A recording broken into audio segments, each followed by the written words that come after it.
नमस्कार, मैं हूं मृत्युंजय कुमार झा और हमारा खास शो तेजी बेलगाम कब घटेंगे दाम, इसमें आपका स्वागत है।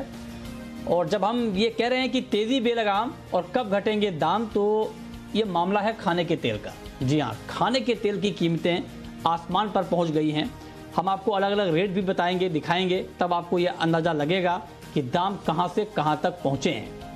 इस पर हम चर्चा करेंगे और आज हम ये बात करेंगे कि जो खाने के तेल की कीमतों में रिकॉर्ड तेजी आई है, रिकॉर्ड दाम बढ़े हैं, क्या अभी दाम और बढ़ने वाले हैं? आपके किचन का बजट और ख़राब होने वाला है या कुछ राहत मिलने की उम्मीद है? इसी पर हम बात करेंगे और हमारे साथ बातचीत करने के लिए बाजार के 3 जाने माने एक्सपर्ट जुड़े हैं। हमारे साथ हैं अतुल चतुर्वेदी साहब, प्रेसिडेंट हैं solvent extractors association of India C के, और अदानी विल्मर से भी जुड़े हुए हैं। फॉर्चून ब्रांड आप जो यूज़ करते हैं ऑयल का, उससे जुड़े हुए हैं चतुर्वेदी जी। एक बड़ा ब्रांड है, फेमस ब्रांड है। दूसरे खास मेहमान हमारे साथ हैं सुधाकर देसाई, प्रेसिडेंट हैं IVPA Indian vegetable oil producers association, Emami agrotech से जुड़े हुए हैं। इमामी एग्रोटेक के भी बहुत सारे ऑयल के ब्रांड हैं। और साथ ही हमारे साथ एक और खास मेहमान हैं संदीप बजोरिया साहब, CEO हैं सनविन ग्रुप के। इनकी अपनी स्वतंत्र सरकार है। सनविन ग्रुप के CEO हैं, बड़ा रिसर्च हाउस हैं, ऑयल पर रिसर्च करते हैं, अंतर्राष्ट्रीय बाजार पर गहरी पकड़ रखते हैं, जिसके आधार पर हमें ये बताएंगे कि घरेलू बाजार में कब तक राहत मिलने वाली है। तो चर्चा की शुरुआत अतुल जी मैं आपसे करना चाहता हूं। सर, दाम बहुत बढ़ गए हैं और रिटेल में जो 1 साल का कंपैरिजन है, जो हमने मॉडल प्राइस निकाला है, हालांकि अलग अलग शहरों में बहुत ज़्यादा ऊपर नीचे भी दाम दिखे हैं, लेकिन मॉडल प्राइस ये है कि सरसों के तेल का भाव 10 मार्च 2020 में 20 को 120 रुपये में मिल रहा था, जो अब 143 रुपये के आसपास मिल रहा है। सोया तेल जो कि 95 रुपये लीटर मिल रहा था 1 साल पहले, अब वो 135 रुपये लीटर मिल रहा है। पाम तेल 85 रुपये से बढ़कर 125 रुपये हो गया है। कब तक चलेगा सर ये कहना तो बड़ा मुश्किल है कब तक चलेगा, पर एक चीज मैं जरूर कहना चाहूंगा कि हम लोग पिछले 1 दशक से इतने ज्यादा मंदी के आदी हो गए थे कि आज थोड़ी बहुत भी तेजी आई तो हम लोगों को तिलमिलाहट होने लगी है। पिछले 10, 15, 20 सालों में हम लोगों ने अपने ऑयल सीड का जो किसान है उसको कितना एक्सप्लॉइट किया है, उसका नतीजा आप आज देख ही रहे हैं कि आज हिंदुस्तान की डिपेंडेंस ऑलमोस्ट 70% हो गई है। पर खैर ये बातें तो कभी और होंगी। पर जहां तक इस तेजी का सवाल है, मुझे 2007 याद आ रहा है। 2007 में भी इसी तरह से बेलगाम तेजी आई थी और बहुत शॉर्ट पीरियड में आई थी। तो अब जो ऐसा लगने लगा है कि ये तेजी कुछ जरूरत से ज्यादा हो गई और कम पीरियड में हो गई है, तो हो सकता है कि इस लेवल पे थोड़ा मुनाफा वसूली हो, जो कि बाजारों को वापस थोड़े सैनिटी लाएं। और जहां तक बाजारों के दबने का सवाल है, कितना दबेंगे ये कहना बड़ा मुश्किल है, पर एक बात तो तय है कि बाय अप्रैल, जहां तक लैटिन अमेरिकन तेल का सवाल है, जो कि सोयाबीन वहां से आता है, उसके भी आने का वक्त हो जाएगा। उस समय क्रशिंग बढ़ चुकी होगी और जो भी अभी थोड़ी बहुत तकलीफें हुई हैं वो सब तब तक खत्म हो चुकी होंगी। दूसरा, पाम ऑयल का भी पीक पीरियड इसका क्या नाम प्रोडक्शन का आने वाला है, और इसके साथ साथ हिंदुस्तान में मस्टर्ड की भी फुल फ्लेजेड आवक बढ़ चुकी होगी। और मस्टर्ड की अपने लोग कितना भी बोले, मस्टर्ड की इस साल की क्रॉप काफी अच्छी है। तो मैं समझता हूं कि ये हम लोग अब प्रोबेबली बिल्कुल टॉप पे पहुंच गए हैं। हम लोग एक चीज देख ही रहे हैं कि सनफ्लावर तेल आज कोई मायने नहीं रह गया। आज वो $1700 का FOB लेवल हो गया, तो कौन खरीदेगा? और ये चीजें रिफ्लेक्ट करनी है हिंदुस्तान के इंपोर्ट्स में। आज अगर आप पिछले इस फरवरी महीने का इंपोर्ट देखें तो ऑलमोस्ट 25% कम है, और अगर हम लोग नवंबर टू फरवरी का पोजीशन का देखें तो ऑलमोस्ट 4% तेल की इंपोर्ट कम हुआ है। आने वाले दिनों में मैं नहीं समझता कि इसमें कोई बड़ा इजाफा होने वाला है, क्योंकि डिमांड का भी डिस्ट्रक्शन तो होगा ही होगा इतने हाई प्राइसेस पे। तो मैं समझता हूँ ये थोड़ा पीक आ रही है, और जो लोग बहुत ज्यादा मुनाफे में हैं उनको थोड़ा बहुत अपना मुनाफा कर लेना चाहिए, अपने जेब में डाल लेना चाहिए। Bird in hand is better than one in the Bush, ये हमारा मानना है। बिल्कुल नहीं, ये आपने ठीक कहा कि डिमांड भी अब उसमें भी थोड़ी सी कमजोरी हम देख सकते हैं। लेकिन सुधाकर देसाई जी, जो बात एक अतुल जी ने कही, बहुत महत्वपूर्ण बात कही कि अब वो कह रहे हैं कि उनको ये लग रहा है कि मार्केट का टॉप बन गया है। तो मैं अब आपसे इससे आगे का सवाल पूछना चाहता हूं कि टॉप बन गया है तो क्या अब यहां से मार्केट बॉटम बनाएगा या लगातार टॉप ही करता रहेगा? कभी तो फ्लॉप करे मार्केट ताकि कंज्यूमर को राहत मिले। ये टॉप पर कब तक रहेगा मार्केट? टॉप बन जाने का मतलब दो होता है, चाहे तो टॉप बन गया मतलब वहां से गिरावट शुरू होगी, दूसरा ये होता है कि टॉप बन गया और बना रहेगा। आप किस ओर खड़े हैं? बहुत सारे इश्यूज है। पहले मार्केट बुलिश था, वो अलग बात थी। अभी इंटरनेशनली बुल फाइटिंग चल रहा है। पहले मलेशिया टाइटनेस के कारण, ये सब इंडोनेशियन ड्यूटी के कारण तेजी था। अभी क्या हो गया, soya complex, international soya complex, जो यूएसए में there is a missing 7-8 million tons of beans due to China buying, so soya has got a bullish in the last 2 weeks. Sun oil has become एकदम अलग ही किस्म का तेल हो गया। वो तो $1700 तो सोच ही नहीं सकते, इंडिया में रुपीस हो गया 180 रुपए। तो ये सब कारण देखते हुए ऐसा लग रहा है कि इंटरनेशनली ये एक थोड़ा अनचार्टर्ड टेरिटरी मार्केट हो गया। अग्रीड कि हम लोग पहले बोल रहे थे कि मार्च तक मार्केट गिरना चाहिए क्योंकि बहुत टॉप में था, लेकिन अभी इंडिया में मार्केट चाहता है कि एक्चुअली डिमांड डिस्ट्रक्ट हो, क्योंकि उतना ऑयल नहीं है ओरिजिन कंट्रीज में। इंडिया में भी फरवरी शिपमेंट्स काफ़ी कम आया है और खरीदना है। तो ये सब देखते हुए मुझे तो लग रहा है कि मई तक मार्केट कम होने का चांसेस कम है, मतलब ज़्यादा गिरेगा नहीं। लेकिन क्योंकि पाइपलाइन एकदम ड्राई हो चुका है, तो हर जगह जब सप्लाई आएगा तो पाइपलाइन तो फिलिंग में भी जाएगा। तो मार्केट चाहता है कि डिमांड थोड़ा कम हो और मई तक हम जब तो मेरे को 15-20% का गिरावट मार्केट में देखने को मिल सकता है। जहाँ तक कि मस्टर्ड और डोमेस्टिक का मार्केट है, मस्टर्ड सीड अराइवल जरूर चालू हो गया क्योंकि एमएसपी बहुत कम है मार्केट से। तो नाफेड कितना खरीदेगा उसके ऊपर भी मार्केट डिपेंड करता है। अगर नाफेड खरीदने में नहीं आएगा तो हो सकता है थोड़ा गिरावट है मार्केट में, डोमेस्टिक मार्केट में। लेकिन इंटरनेशनल मार्केट अभी भी फर्म है, supported by Brent crude oils. तो मई तक थोड़ा फर्मनेस रहेगा मार्केट के अंदर। In terms of what can be done, कि मई तक बहुत ज्यादा राहत मिलने की संभावना नहीं है। आप कह रहे हैं कि अंतर्राष्ट्रीय बाजार में दाम ऊपर हैं और चूंकि अंतर्राष्ट्रीय बाजार में दाम बढ़ रहे हैं तो आप कह रहे हैं कि ऐसे में मई तक घरेलू बाजार में राहत मिलने की उम्मीद नहीं है, मतलब ये कि दाम कम होने की संभावना नहीं है। अब चूंकि आपने अंतर्राष्ट्रीय बाजार की बात कर ली है तो अंतर्राष्ट्रीय बाजार के हमारे एक्सपर्ट संदीप बजोरिया जी हमारे साथ जुड़ रहे हैं इस वक्त। बजोरिया जी, आपकी तो पैनी नजर रहती है अंतर्राष्ट्रीय बाजार के ऑयल मार्केट पर, और घरेलू बाजार में अभी जो तेल में आग भड़की है ये आग अंतर्राष्ट्रीय बाजार से ही आई है, तो वहां पर कुछ आग ठंडी हो रही है या भड़कती रहेगी? मतलब मैं ये जानना चाह रहा हूं कि अंतर्राष्ट्रीय बाजार से कुछ अच्छे संकेत दाम कम होने को लेकर मिलने वाले हैं क्या?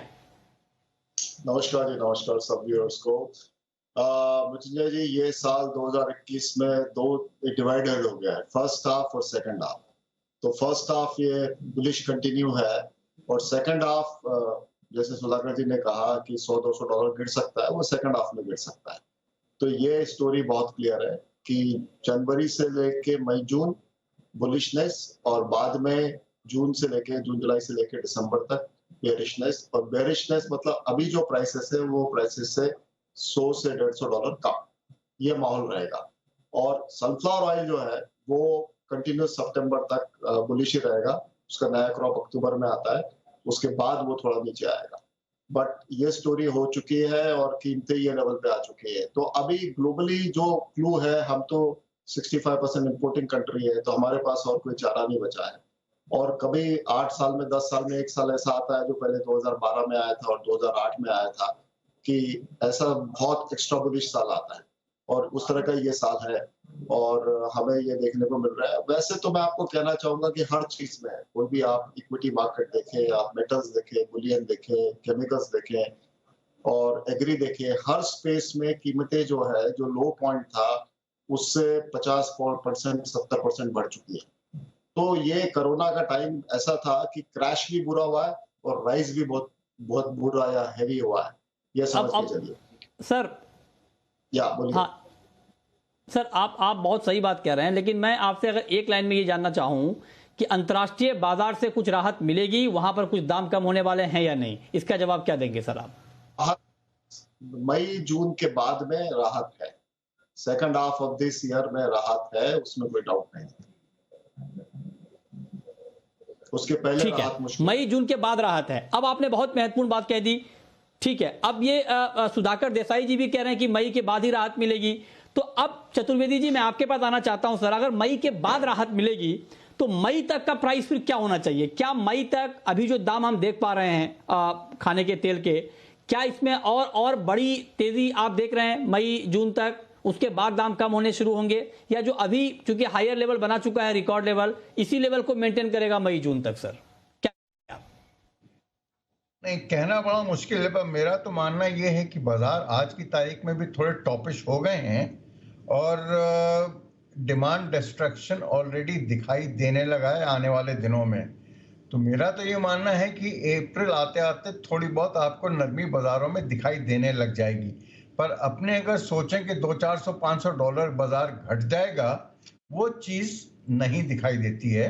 अगर घटेगा भी तो $150 ये रेंज में घटेगा। सेकंड हाफ, जैसा कि संदीप जी ने भी बोला, सेकंड हाफ आते सोचेंगे सर, हम तो रुपया में घटने की बात सोचेंगे। सॉरी, आपने क्या पूछा? मैं तो कह रहा हूं कि डॉलर में हम लोग सोच ही नहीं पा रहे हैं, दाम इतने बढ़ गए हैं। हम लोग रुपये में सोचते हैं सर, रुपये में बता दें कितना गिर जाएगा? रुपये में समझ लीजिए इसको, $100 का मतलब हो गया मोटा मोटी 7-8 हजार रुपए टन या 7-8 रुपए किलो। तो इतना तो हो सकता है, पर 7-8 रुपए किलो। एक और बड़ी भारी दिक्कत है कि ये जो टैरिफ का जो बदलाव होता है ना हर 15 दिन में, तो वो भी थोड़ा तेजी लाता है, क्योंकि अगर बाजार ऊंचे हो जाते हैं तो टैरिफ भी उतना ऊंचा हो जाता है, तो उससे भी अपना इंपोर्ट ड्यूटी बढ़ जाती है और हिंदुस्तान के कंज्यूमर को दाम ज्यादा देना पड़ता है। मैं दूसरी एक चीज आपसे कहना चाहूंगा कि अगर अपने को लग रहा है कि जरूरत से ज्यादा बाजार ऊंचे हो गए हैं और हिंदुस्तान के कंज्यूमर को तकलीफ हो रही है, तो मृत्युंजय जी जैसे या संदीप बाजौरी जी जैसे लोगों को तो कोई खास तकलीफ नहीं होने वाली है, पर जो गरीब तबका है उसके लिए अगर गवर्नमेंट चाहे तो पीडीएस के अंदर तेल दे सकती है, और इंडस्ट्री जो है, हिंदुस्तान की refining industry is competent to give them oil at market prices. वो लेके आप जो वल्नरेबल सेक्शन है सोसाइटी का, उसको आप सस्ते दामों में तेल दे सकते हैं, जैसे गेहूं और चावल देते हैं। तो वो भी एक है तरीका, बगैर ड्यूटी घटाए इस पर कमजोर लोगों को। ठीक है, इस पर अलग से बात होगी सर। जी जी जी, ये आपने एक महत्वपूर्ण सुझाव दिया है, इसके ऊपर और आगे चर्चा होगी। लेकिन सुधाकर देसाई जी, संक्षेप में सर मैं आपसे ये पूछना चाहता हूं कि क्या गर्मियों के दौरान खाने के तेल की डिमांड आमतौर पर कम रहती है, घटती है? मैं आपसे इसलिए पूछ रहा हूं क्योंकि सप्लाई को लेकर चिंता है। तो अगर डिमांड थोड़ी कम होगी तो कीमतों में राहत मिल सकती है। तो डिमांड को लेकर क्या ट्रेंड आप देख रहे हैं गर्मियों के दौरान? देखिए, लास्ट ईयर कोविड के कारण करीब 8% का डिमांड का कटौती हुआ है, बट वो बेसिकली अप्रैल मई जून जुलाई में हुआ है। बट अक्टूबर से लेकर अभी तक देखेंगे तो इंपोर्ट तो 10 लाख टन 11 लाख टन तो आया ही रहा है, और पूरा खरीफ का जो क्रॉप आया है वो भी कंज्यूम हो गया। तो के लिए अगर हम लोग देख रहे हैं तो 1% जो पॉपुलेशन ग्रोथ है, अगर नो ग्रोथ भी पकड़ेंगे तो हमको चाहिए करीब 138 लाख टन्स। तो उस टाइप का डिमांड है, डिमांड तो रहेगा ही। ठीक है, मई जून में थोड़ा कम हो सकता है, बट बहुत ही ज़्यादा डिमांड कम नहीं हो रहा है ऑयल में प्राइस के कारण। जहाँ तक कि कंज्यूमर का सवाल है, देखिए इंडिया में फार्मर और कंज्यूमर दोनों एक ही होता है, and specially lower class income, जिनका इनकम है $2-3, उनके ऊपर तो इसका इम्पैक्ट तो पड़ेगा ही। तो उसमें हम लोग ये 2 पॉइंट है उसमें। एक तो MSP linked farmer and consumer balance करते हुए ड्यूटी रहना चाहिए, क्योंकि एक ही डायरेक्शन में फार्मर भी प्रोटेक्ट करना है, एमएसपी को भी प्रोटेक्ट करना है, कंज्यूमर को भी। नहीं, उस पे that's number 1। Number 2 sir PDS. नहीं, हाँ बोलिए। ठीक है,